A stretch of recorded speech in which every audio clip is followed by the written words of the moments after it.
बंगाल स्वास्थ्य विभाग इन दिनों चर्चा में है। कोलकाता के आरजीकर मेडिकल कॉलेज में जो हुआ उसने पूरे देश को स्तब्ध कर दिया है। ट्रेनी महिला डॉक्टर के रेप और हत्या को लेकर पूरे देश में प्रदर्शन हो रहे हैं।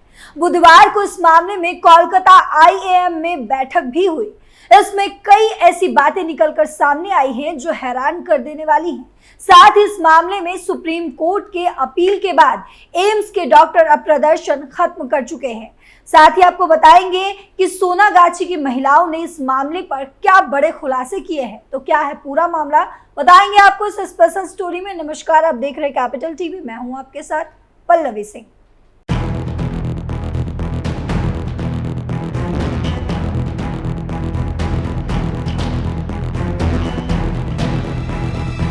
कोलकाता ट्रेनी महिला डॉक्टर के दुष्कर्म और हत्या मामले में अब एक और बड़ा खुलासा हुआ है और यह खुलासा एक महिला प्रिंसिपल ने ही किया है।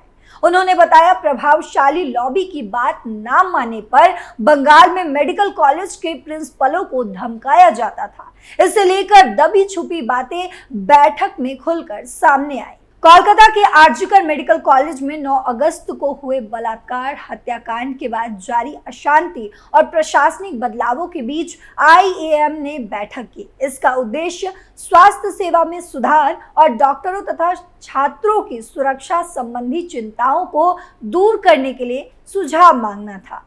जूनियर डॉक्टर की हनक। आईएमए की बंगाल शाखा की बुलाई गई इस बैठक में एक महिला प्रिंसिपल ने जो बताया वो सुनकर टीम हैरान रह गई।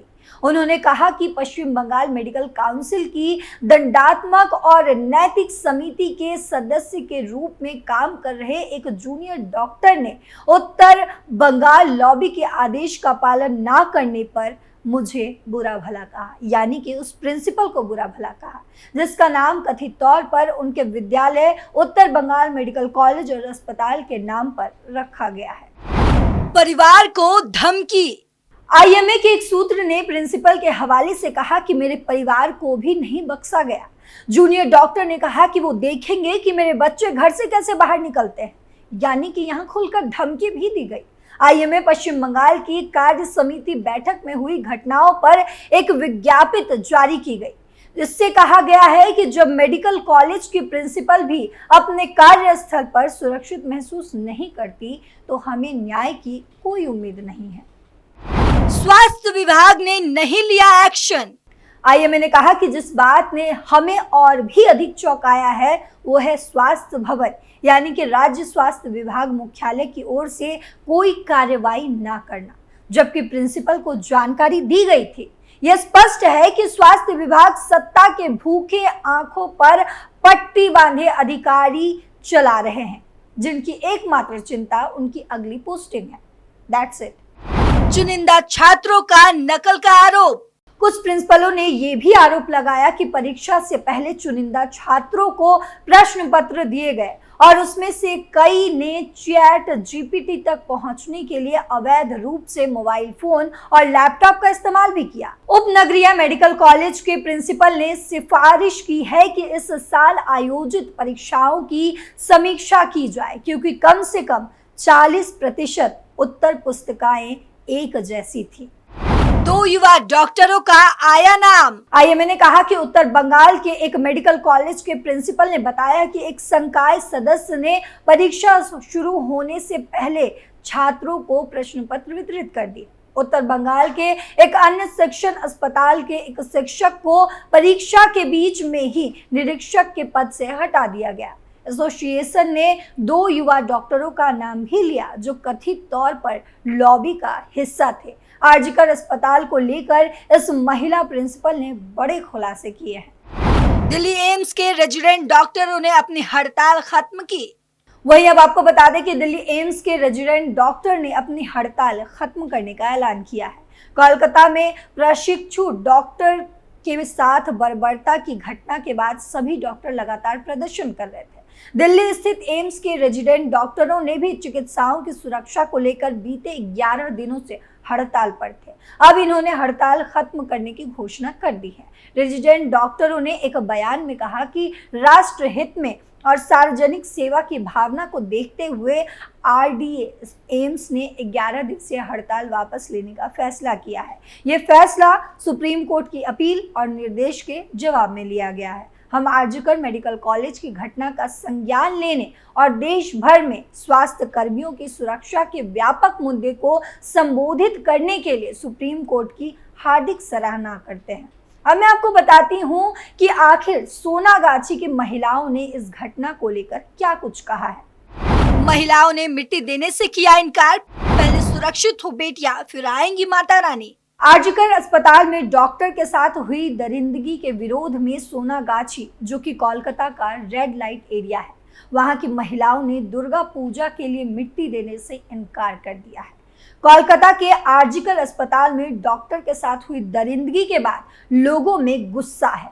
देश भर में इस हैवानियत के खिलाफ प्रदर्शन हो रहे हैं, लेकिन इस घटना को लेकर कई तरह की अफवाहें भी फैलाई जा रही है। इसी बीच सोशल मीडिया पर एक खबर खूब वायरल हुई। इस घटना के विरोध में सोनागाछी की कुछ महिलाओं ने दुर्गा पूजा के लिए मिट्टी देने से इनकार कर दिया है। क्या बोली सोनागाछी की महिलाएं? दरअसल सोनागाछी की कुछ महिलाओं का एक वीडियो सोशल मीडिया पर जमकर वायरल हो रहा है। जब इस वीडियो की सच्चाई सामने आई तो कई राज्यों से पर्दा उठ गया। सोशल मीडिया पर चल रहे इस दावे को लेकर एक सेक्स वर्कर से सवाल किया गया तो उन्होंने कहा कि हम लंबे समय से अपने हाथों से दुर्गा मूर्ति बनाने के लिए मिट्टी नहीं दे रहे हैं। समाज में सेक्स वर्क को पेशे के रूप में स्वीकार्यता नहीं मिली है, जबकि हम लंबे समय से इंसाफ की मांग कर रहे हैं। हमें सिर्फ 4 दिन का सम्मान नहीं चाहिए। सेक्स वर्कर्स ने अपने दर्द को बयां किया। उन्होंने कहा, सेक्स वर्क के इस पेशे में हर महिला को बहुत सी अपमानजनक स्थितियों का सामना करना पड़ता है। हमें सिर्फ दुर्गा पूजा में 4 दिन का सम्मान नहीं चाहिए, हर दिन सम्मान की जरूरत है। जब हमें हमारा अधिकार मिलेगा और सम्मान मिलेगा तब हम खुशी खुशी मिट्टी भी देंगे। आरजीकर में हुए घटना पर हमने भी किया प्रदर्शन। एक अन्य महिला ने कहा, आरजीकर में जो कुछ भी हुआ उसके विरोध में हम भी सड़कों पर निकले। 14 अगस्त को हमने भी प्रदर्शन में हिस्सा लिया। हमें इसका बहुत दुख है, लेकिन हम रोज बलात्कार और महिलाओं के खिलाफ अत्याचार की खबरें देखते हैं। बस हमारी यही अपील है कि इस तरह के अत्याचार रुकने चाहिए। महिलाओं का शोषण हर जगह हो रहा है। कई जगह तो अत्याचार की घटनाएं भी सामने नहीं आती। वहीं अब आपको बताते चले कि कोलकाता के आरजीकर मेडिकल कॉलेज में महिला डॉक्टर की दुष्कर्म के बाद हुई हत्या के मामले में स्टेट्स रिपोर्ट सुप्रीम कोर्ट में पेश कर दिए गए हैं। रिपोर्ट में सीबीआई ने बताया है कि कोलकाता के आरजीकर मेडिकल कॉलेज मामले में अपराध स्तर से छेड़छाड़ हुई। इस पूरे मामले में लीपापोती की कोशिश भी की गई। सीबीआई ने अंतिम संस्कार के बाद एफआईआर दर्ज किए जाने पर भी सवाल उठाए हैं। सुप्रीम कोर्ट ने बीती 20 अगस्त को स्वतः संज्ञान लेकर आरजीकर कॉलेज की घटना पर सुनवाई की थी। इसी सुनवाई के दौरान कोर्ट ने सीबीआई और बंगाल सरकार से घटना की जांच पर स्टेट्स रिपोर्ट अदालत में जमा करने का निर्देश दिया है। इन सवालों के जवाब तलाश रही सीबीआई। वहीं मीडिया रिपोर्ट्स के अनुसार सीबीआई की रिपोर्ट में बताया गया है कि अस्पताल के सेमिनार हॉल में महिला डॉक्टर का शव मिलने और पुलिस को इसकी जानकारी दिए जाने के बीच में समय का लंबा अंतराल रहा है।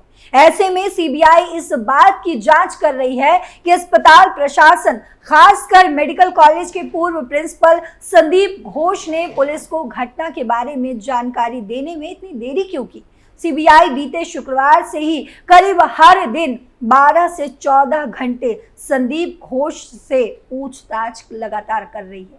गुरुवार को भी संदीप घोष से सीबीआई की पूछताछ लगातार 7वें दिन तक जारी रही। सीबीआई इस बात की भी जांच कर रही है कि सेमिनार हॉल में सबसे पहले महिला डॉक्टर के शव को किसने देखा था, लेकिन इसका जवाब अभी तक नहीं मिल सका है। अस्पताल के कर्मचारियों और डॉक्टरों से पूछताछ के बाद भी अभी तक ये साफ नहीं हो सका है कि शव को पहली बार सेमिनार हॉल में किसने देखा था।